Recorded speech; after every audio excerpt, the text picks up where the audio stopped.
Sorrow prevention. Sorrow prevention. I'm going to address some things this morning, but I wish to just give an illustration of that.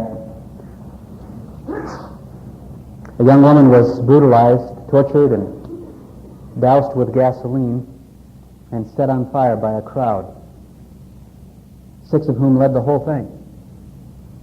A psychologist in court argued that the 6 men in the crowd who led this atrocity were not guilty because, quote, to be poor is to have a built-in excuse for violence, end of quote. And that these men had become de-individuated, quote, quote, since they acted in a group. The judge let them off. That a girl was burned alive due to the evil intent in the hearts of these 6 men. The moral is, do something in a group and you can get off free.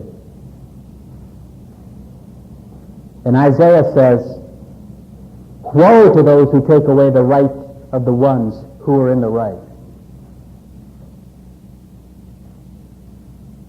What's going on in our society?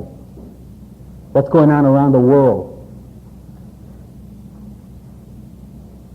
A student dormitory assistant at Carnegie Mellon University, Patrick Mooney, told school officials he objected to homosexual activity in the dorms because it, quote, contradicts the Christian values by which I govern my life. All he did was object. Free speech. I object. I don't like this. A school administrator told him this view made him unable to be effective in the RA position. This is the basis, this administrator said, for my decision to terminate your employment. Whatever happened to free speech? Memphis State University recently dismissed Professor Byron Johnson because, as the university's vice president put it, Johnson did not fit in, quote, quote. His words, fit in. Johnson was urged to, quote, consider teaching at a small private institution more closely with Johnson's religious beliefs, end of quote. His religious beliefs got him fired from the university. At Southern Methodist University, a professor brought a witch to his class to conduct satanic rituals as a way to, quote, broaden his students' quote, quote, horizons. Whereas Professor Philip Bishop at the University of Alabama was ordered in a letter from his department chairman to stop referring to God or Christ in his classes. Satan is welcome, we see, but Jesus Christ, as the greatest figure who ever lived, cannot be mentioned. You can say, oh God. You can say, God damn it. You can say, Jesus Christ, as long as it's cursing. But if you say any of that in a reverent way, in that school's context, you are ordered not to. At Penn State, where school funds are given to the gay student activities to present favorable information on gays, Penn State denied funds to a Christian group intending to show the dangers of Satanism. Quote, the university denied the funds because the film offended Satanists and did not present the good points of Satanism.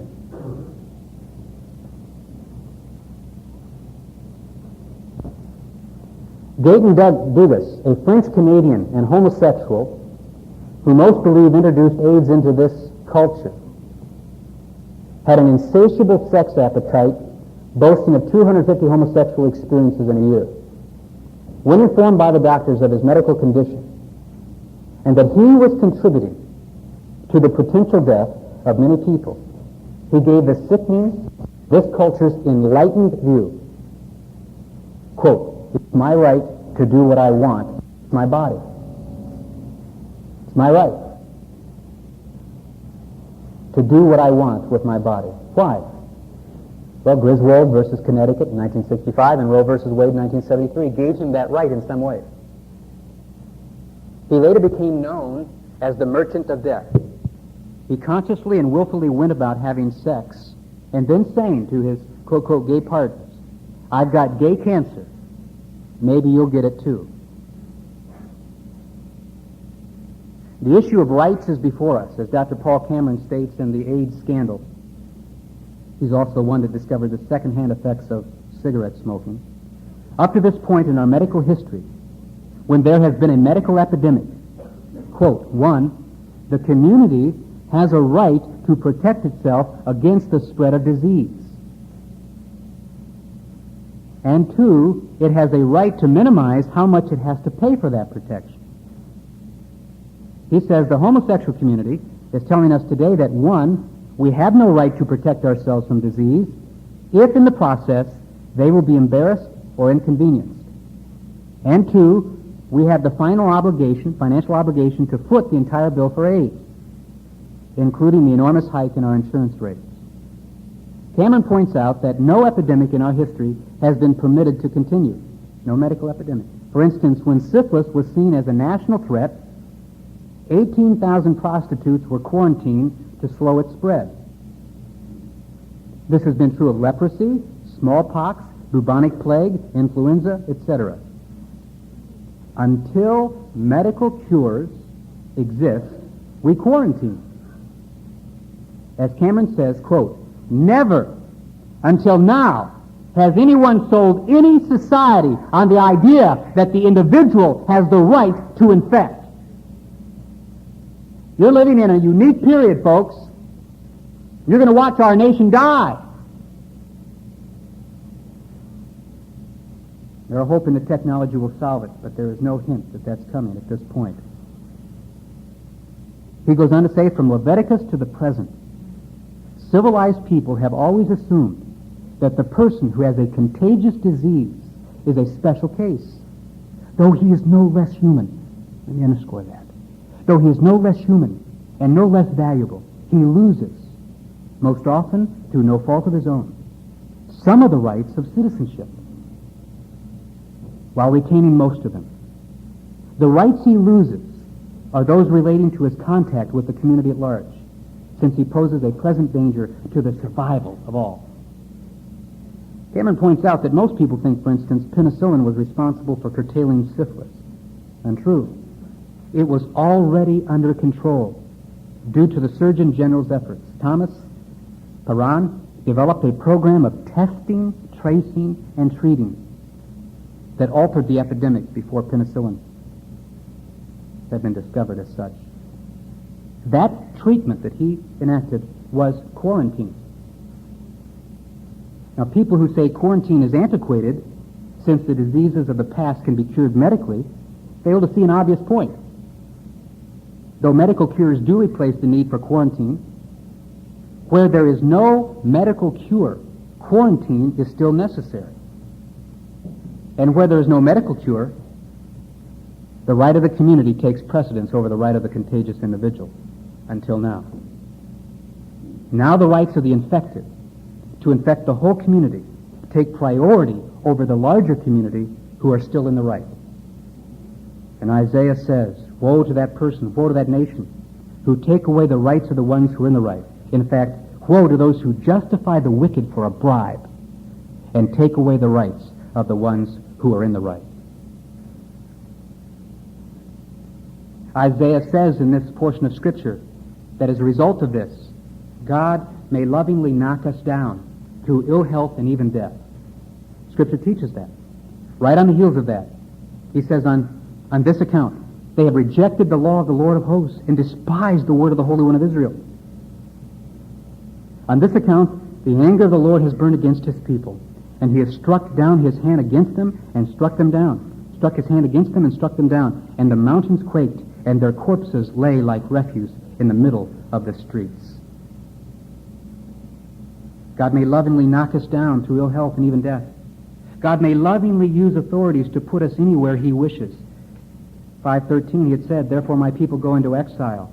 He had whistled for Assyria, as we pointed out, and Assyria came. These are other authorities. He will also lift up a standard to the distant nation and will whistle for it from the ends of the earth. And behold, it will come with speed swiftly.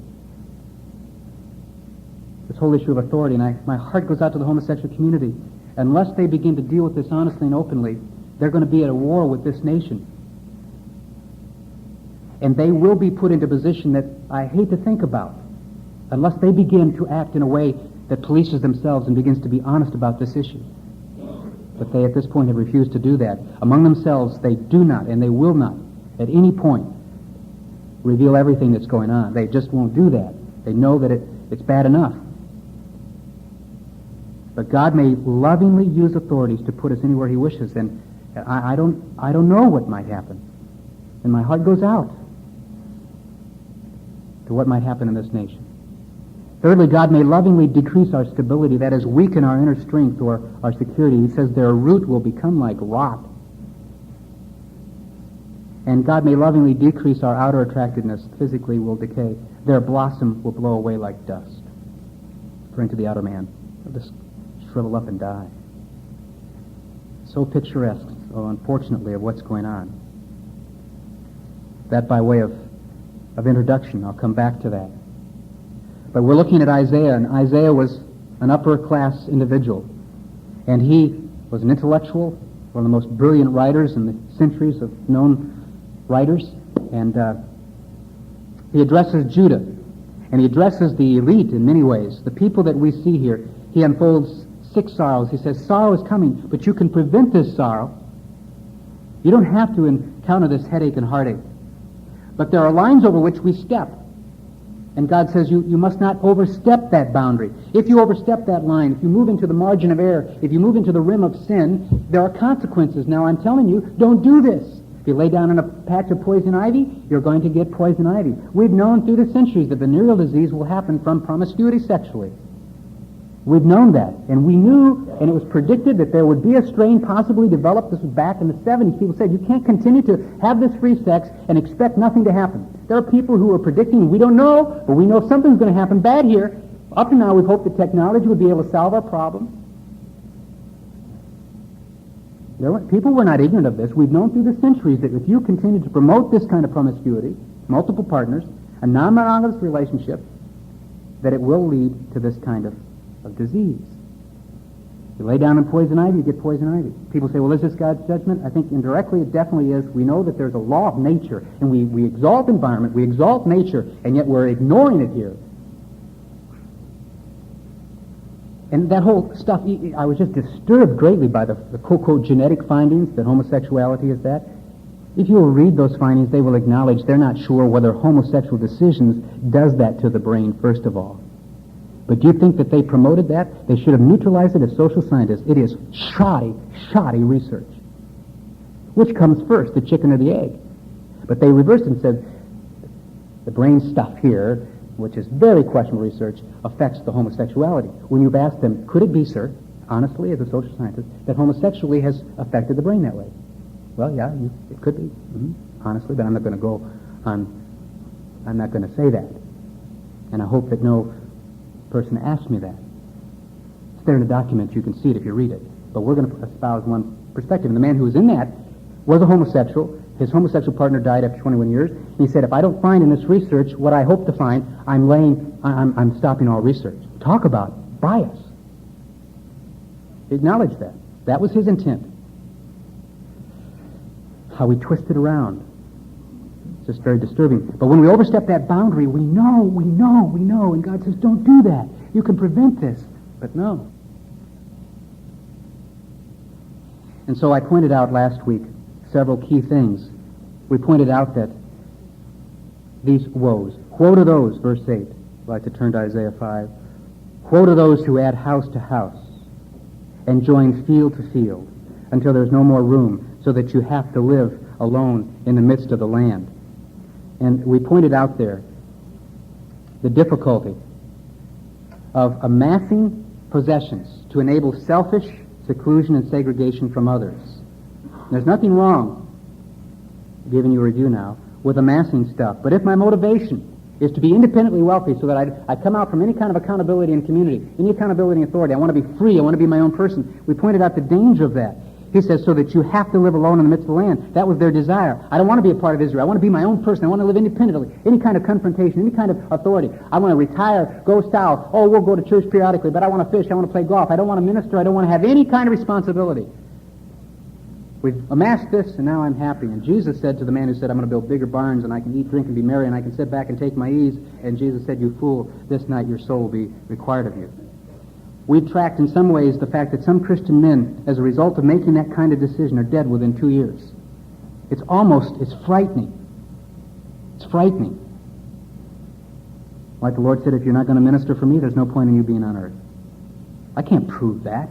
Everything has its natural causes, and yet we've seen this tracking. How many of you can name Christian people, non-Christian people? We say, oh, well, see, he gets out from underneath all that hard pressure, and his heart just expands, and boom, blows up, and he's dead, and we put all this, that's just what happens. Well, how do you think God might do it?